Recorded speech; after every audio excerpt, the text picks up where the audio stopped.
মৰমৰ ছাত্ৰ-ছাত্ৰীসকল capsule coaching centre YouTube চেনেললৈ আপোনালোকক আজি পুনৰবাৰ স্বাগতম। আজি আপোনালোকৰ বাবে নৱম শ্ৰেণীৰ অসমীয়াৰ লোক সংস্কৃতি নামৰ পাঠটোৰ সকলো পাঠভিত্তিক প্ৰশ্ন উত্তৰ লগতে পৰীক্ষাত আহিবলগীয়া গুৰুত্বপূৰ্ণ প্ৰশ্ন উত্তৰসমূহ অতি সহজ আৰু চুটিকৈ আলোচনা কৰিম। তো ছাত্ৰ-ছাত্ৰীসকল তোমালোকে ভিডিঅ'টো স্কিপ নকৰাকৈ লাষ্টলৈকে চাই থাকিবা। তো ইয়াৰ লেখকজনৰ নাম কি? ডক্টৰ নবীন চন্দ্ৰ শৰ্মা। তো প্ৰশ্নাৱলীত ভাৱ বিষয়ত 1 নম্বৰত দিয়া আছে তলৰ প্ৰশ্নসমূহৰ অতি চমুকৈ উত্তৰ লিখা। তো ইয়াৰ কোৱা নম্বৰ কোৱেশ্যনত কি কৈছে? লোককৃষ্টিৰ সাধাৰণ উত্তৰণক কি বোলা হয়? তো ইয়াৰ উত্তৰত তোমালোকে লিখিবা লোককৃষ্টিৰ সাধাৰণ উত্তৰণক লোক সংস্কৃতি বোলা হয়। তো তোমালোকে কি লিখিবা? লোক সংস্কৃতি বোলা হয়।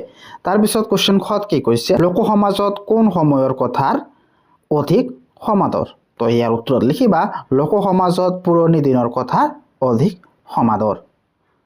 তাৰপিছত কোৱেশ্যন গত কি কৈছে?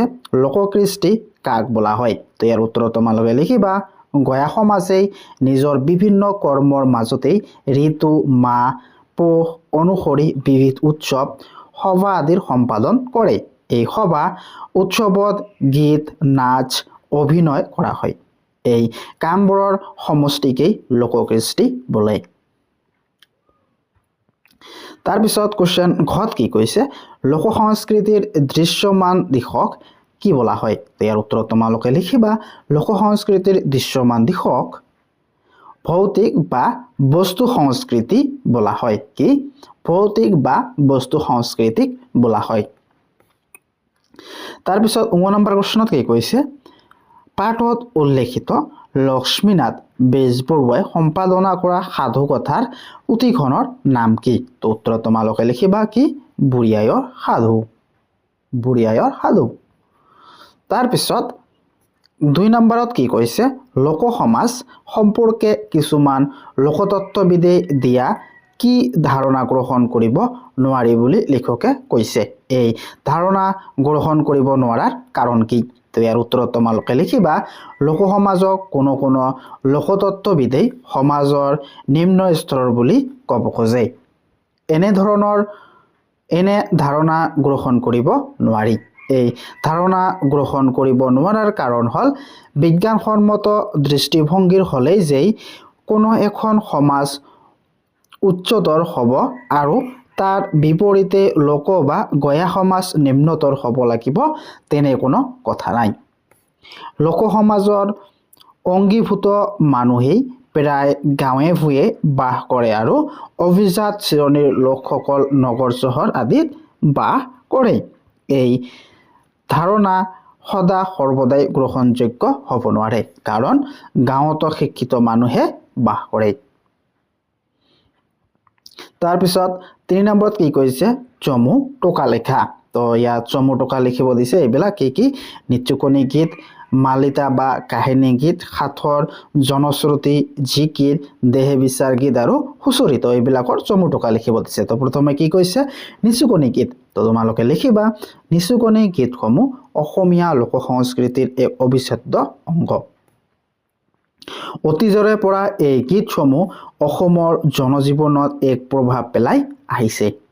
সাধাৰণতে কেঁচুৱাক নিচুকাবলৈ বা টোপনি নিয়াবলৈ এই গীতসমূহ ব্যৱহাৰ কৰা হৈছিল বাবে ইয়াক নিচুকনি গীত বোলা হয়।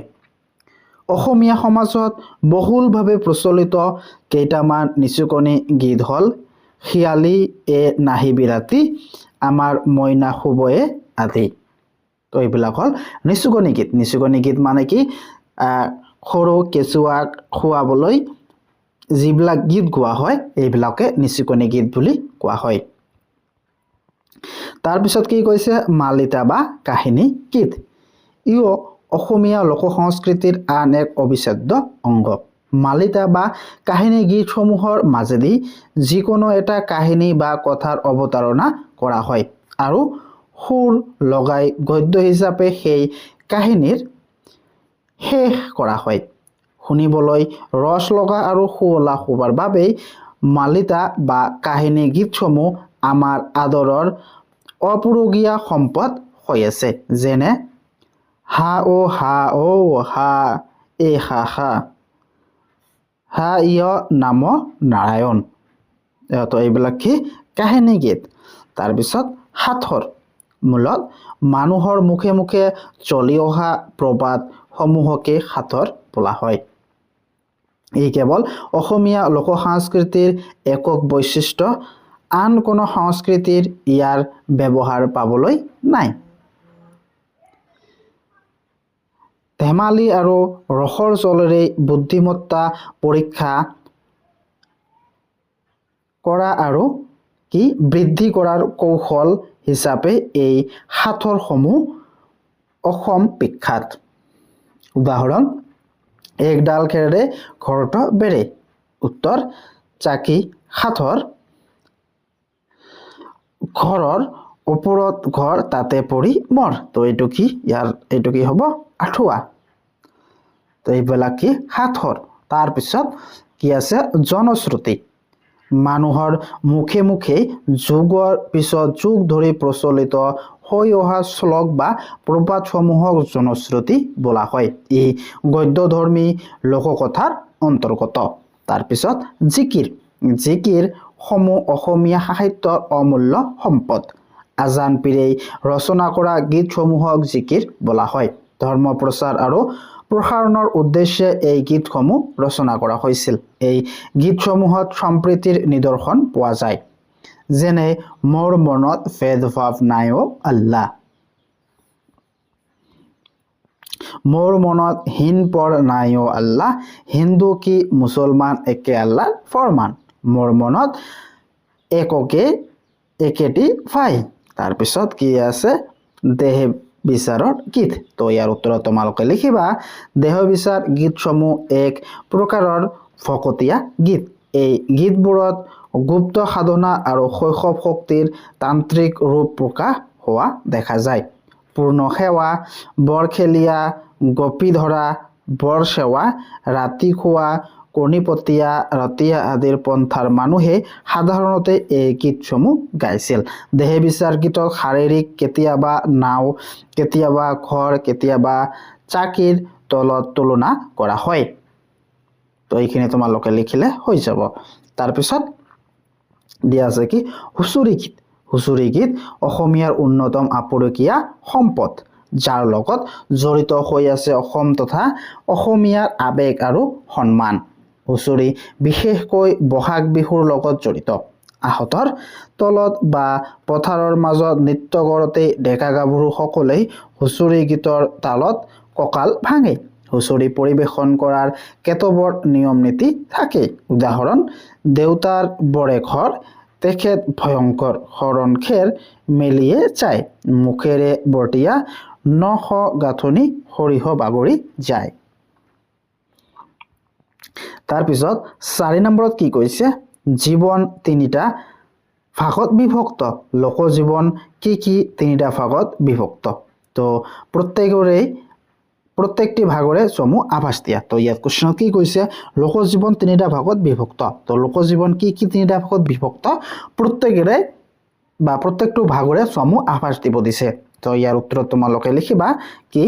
লোকজীৱন সামাজিক আচাৰ অনুষ্ঠান, ভৌতিক বা বস্তু সংস্কৃতি আৰু পৰিৱেশ কলা, এই তিনিটা ভাগত বিভক্ত। তো প্ৰথমটো কি? সামাজিক আচাৰ অনুষ্ঠান। তো তোমালোকে লিখিবা মৌখিক সাহিত্য আৰু ভৌতিক সংস্কৃতিৰ মাজতেই পৰম্পৰাগত জীৱন, ভৌতিক সংস্কৃতি আৰু মৌখিক সাহিত্যৰ মাজৰ সংযোগ হেতু, সমাজ আৰু পৰিয়ালৰ মাজত অনুষ্ঠিত কৃষি বা খেতি বাতি, জন্ম, বিবাহ, মৃত্যু আদি বিষয়ক ৰীতি নীতি, আচাৰ ব্যৱস্থা অনুষ্ঠান আদিয়েই সামাজিক আচাৰ অনুষ্ঠান। এইবোৰ লোকবিশেষৰ সৈতে প্ৰধানভাৱে জড়িত। সামাজিক আচাৰ অনুষ্ঠান 4টা ভাগত বিভক্ত: উৎসৱ অনুষ্ঠান, অৱসৰ, বিনোদন আৰু খেল ধেমালি, লোকধৰ্ম আৰু লোক ঔষধ।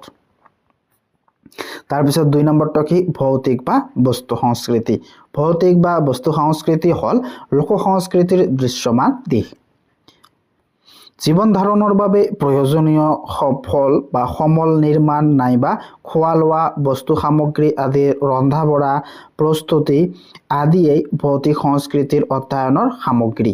ভৌতিক সংস্কৃতিৰ উপবিভাগ কেইটা হৈছে লোককলা, লোকশিল্প, লোক স্থাপত্য কলা লোক আভৰণ আৰু লোকৰন্ধন প্ৰণালী তাৰপিছত 3 নম্বৰটো কি লোক পৰিবেশ কলা লোক জীৱনৰ শেষ ভাগটো হৈছে লোক পৰিবেশ কলা পৰম্পৰাগত নৃত্য গীত নৃত্য নাচ নাট আদি এই লোক পৰিবেশন কৰাৰ উপাদান কোনো এটা সাধু কথা কোৱা বা লোকগীত গোৱাকেই পৰিবেশন কৰা বলে পৰিবেশ কলাৰ পৰিসৰ নৃত্য গীত নাট বাদ্যযন্ত্ৰ আদিক সামৰে লোকনাট হল গীত আৰু নৃত্যৰ সমষ্টি সংলাপৰ তুলনাত লোকনাটত গীত আৰু নৃত্যৰ গুৰুত্ব বেছি তাৰপিছত 5 নম্বৰত কি কৈছে বহলাই লিখা তো ইয়াৰ কত কি কৈছে সামাজিক আচাৰ অনুষ্ঠান তো ইয়াৰ উত্তৰ তোমালোকে লিখিবা মৌখিক সাহিত্য আৰু ভৌতিক সংস্কৃতিৰ মাজতে পৰম্পৰাগত জীৱন ভৌতিক সংস্কৃতি আৰু মৌখিক সাহিত্যৰ মাজত সংযোগ হেতু সমাজ আৰু পৰিয়ালৰ মাজত অনুষ্ঠিত কৃষি বা খেতি-বাতি জন্ম বিবাহ মৃত্যু বিষয়ক ৰীতি-নীতি আচাৰ ব্যৱস্থা অনুষ্ঠান আদি এই সামাজিক আচাৰ অনুষ্ঠান এইবোৰ প্ৰধানভাৱে লোকবিশ্বাসৰ সৈতে জড়িত সামাজিক আচাৰ অনুষ্ঠান 4টা ভাগত বিভক্ত উৎসৱ অনুষ্ঠান অৱসৰ বিনোদন আৰু খেল ধেমালি লোক সংস্কৃতি আৰু লোক ঔষধ তাৰপিছত খ কি লোক পৰিবেশ বা পৰিবেশ কলা তো তোমালোকে লিখিবা লোক জীৱনৰ শেষ ভাগটো হৈছে লোক পৰিবেশ কলা পৰম্পৰাগত গীত নৃত্য নাচ নাট আদি এই পৰিবেশ কলাৰ উপাদান কোনো এটা সাধু কথা কোৱা বা লোকগীত এটি গোৱাকেই পৰিবেশন কৰা বলা বা বলে পৰিবেশ কলাৰ পৰিসৰ নৃত্য গীত নাট বাদ্যযন্ত্ৰ আদি সামৰে লোকনাট হল গীত আৰু নৃত্যৰ সমষ্টি তাৰপিছত গ ভৌতিক বা বস্তু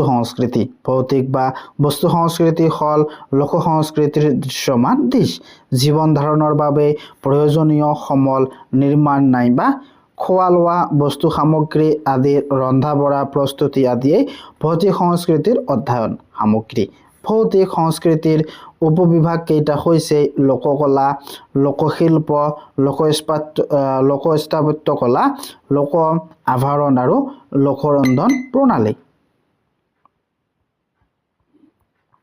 তাৰপিছত 6 নম্বৰ প্ৰশ্নত কি কৈছে লোকনাট কিহৰ সমষ্টি বুলি লেখকে কৈছে এই শ্ৰেণীৰ নাটত সংলাপৰ ওপৰত গুৰুত্ব দিয়া হয় নে তোমাৰ নিজৰ ভাষাত লিখা তো ইয়াৰ উত্তৰ তোমালোকে লিখিবা লোকনাট নৃত্য আৰু গীতৰ সমষ্টি বুলি লেখকে কৈছে লোকনাটত সংলাপৰ গুৰুত্ব কম আৰু তাৰ পৰিৱৰ্তে ইয়াত নৃত্য আৰু গীতৰ হে গুৰুত্ব আছে বুলি লেখকে কৈছে গীত আৰু নৃত্যৰ দ্বাৰাই লোকনাটৰ কাহিনী দেখুওৱা হয় তাৰপিছত 7 নম্বৰ প্ৰশ্নত কি কৈছে লোক সাহিত্যক কেইটা আৰু কি ভাগত ভগাব পাৰি ভাগবৰ নাম লিখা বা ভাগবোৰৰ নাম লিখিব দিছে তো ইয়াৰ উত্তৰ তোমালোকে লিখিবা লোক সাহিত্যক 5টা ভাগত ভগাব পাৰি 1 লোক বা মৌখিক কবিতা বা বাচিক কবিতা বা লোকগীত 2 গদ্যধৰ্মী লোককথা 3 প্ৰবচন বচন লোকোক্তি যোজনা আৰু পটন্তৰ 4 সাঁথৰ আৰু 5 লোকভাষা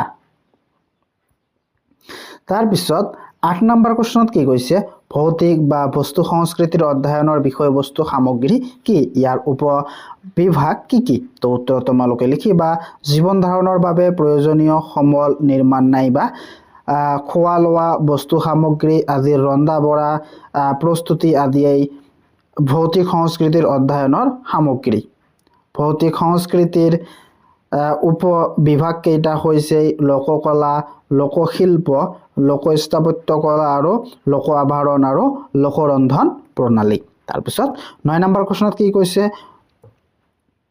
ও মাই হে যশোৱা গীতটি কোনে লিখিত ৰূপত দিয়ে তো ইয়াৰ উত্তৰ তোমালোকে লিখিবা ডক্টৰ ভূপেন হাজৰিকা তাৰপিছত 10 নম্বৰত কি কৈছে তাৎপৰ্য লিখা তো ইয়াৰ কত কি কৈছে লোক সংস্কৃতি পুৰণি হৈও নতুন হৈও পুৰণি তো ইয়াৰ উত্তৰত তোমালোকে লিখিবা লোক সংস্কৃতিৰ উপাদানসমূহ প্ৰধানত মানুহৰ মুখে মুখে যুগে যুগে পৰম্পৰাগতভাৱে চলি অহা লোক সংস্কৃতিৰ অন্তৰ্গত আহিলাসমূহ যেনে লোকগীত হুঁচৰি বিহুগীত বিয়ানাম লোকনাট লোকসাহিত্য জিকিৰ মালিতা আদি বহু যুগৰ পৰাই মানুহৰ মুখে মুখে চলি আহিছে আৰু চলি যাব কেৱল মাত্ৰ এটা পিঢ়িৰ পৰা আন এটা পিঢ়িলৈ ই সম্প্ৰসাৰিত হৈছে এনে হওঁতেই কৰবাত ই হয়তো ৰূপ সলাই নতুন ৰূপ লৈছে শিক্ষিত লোকৰ হাতত পৰি আধুনিক বা সম্প্ৰদিত ৰূপ পাইছে উদাহৰণ স্বৰূপে লক্ষ্মীনাথ বেজবৰুৱাদেৱে বুঢ়ী আইৰ সাধুখন সম্প্ৰদিত কৰি নতুন ৰূপত প্ৰকাশ কৰি উলিয়াইছিল অথচ ইয়াত থকা সাধুকথা কিন্তু যুগে যুগে আইতাসকলৰ মুখে মুখে চলি অহা সাধুৱে একেদৰে অ মাই জখোৱা হে শীৰ্ষক গীতটিও ডক্টৰ ভূপেন হাজৰিকাদেৱে নতুনকৈ লিখি পাইছিল গতিকে দেখা যায় যে লোক সংস্কৃতিৰ বস্তুসমূহ কালৰ পিছত কাল ধৰি এনেদৰে চলি অহা সেইবাবে আমি ক'ব পাৰোঁ যে লোক সংস্কৃতি পুৰণি হৈও নতুন আৰু নতুন হৈও পুৰণি তাৰপিছত খত কি কৈছে সমাজৰ পৰিৱৰ্তনৰ লগে লগে লোক সংস্কৃতিৰ পৰিৱৰ্তন ঘটে তো ইয়াৰ উত্তৰ তোমালোকে লিখিবা লোক সংস্কৃতিৰ উপাদানসমূহ মানুহে সমাজ তথা সময় সাপেক্ষে নিজৰ মতে গঢ় দিয়ে কালৰ বিৱৰ্তিতত এই উপাদানসমূহৰ ৰূপান্তৰ ঘটে শিক্ষিত মানুহৰ হাতত পৰি ই উপাদানসমূহে আধুনিক ৰূপ পায় সেইবাবে ক'ব পাৰি যে সমাজৰ পৰিৱৰ্তনৰ লগে লগে লোক সংস্কৃতিৰ পৰিৱৰ্তন ঘটে তাৰপিছত ভাষা বিষয়ত 11 নম্বৰত কি কৈছে তলৰ শব্দকেইটাৰ মধ্যৰ্ণ আৰু মধ্যস্ব হোৱা কাৰণ দৰ্শোৱা তো তোমালোকে ইয়াত কি কৈছে কৃষি ক বা ৰৰ পাছত থকা প্ৰত্যেক দন্তন্য স মধ্যস্ব হয় অনুষ্ঠান ই কাৰণত উপসৰ্গৰ পাছত থকা স্থা ধাতুৰ দন্তন্য কি দন্তস্ব মধ্যন্য হয় ধাৰণ একেটা পদতে থকা ৰি ৰ আৰু মধ্যস্ব আৰু নৰ মাজত স্বৰবৰ্ণ ক বৰ্গ বা প বৰ্গৰ কোনো বৰ্ণ বা জ ও বহ ব্যৱধান থাকিলে দন্তন্য মধ্যন্য হয় আহৰণ একেটা পদতে থকা ৰি ৰ মধ্যস্ব আৰু দন্তন্যৰ মাজত স্বৰবৰ্ণ ক বৰ্গ বা প বৰ্গৰ কোনো বৰ্ণ বা জ ও বহ ব্যৱধান থাকিলেও দন্তন্য মধ্যন্য হয় তাৰপিছত 12 নম্বৰ কি কৈছে বিপৰীত অৰ্থ বুজোৱা শব্দ লিখা যেনে বিশ্বাস অবিশ্বাস মৌখিক লিখিত সংযোগ বিচ্ছেদ প্ৰয়োজনীয় অলাগতিয়াল জন্ম মৃত্যু উচিত অনুচিত ঠিক তেনেদৰে তলত কি কৈছে সমৰ্থক শব্দ লিখিব কৈছে মানে একে বুজোৱা শব্দ গয়া গাঁৱলীয়া পিতা দেউতা পিতাই পিতৃ বেমাৰ ৰোগ অসুখ চহৰ নগৰ লোক জন বা মানুহ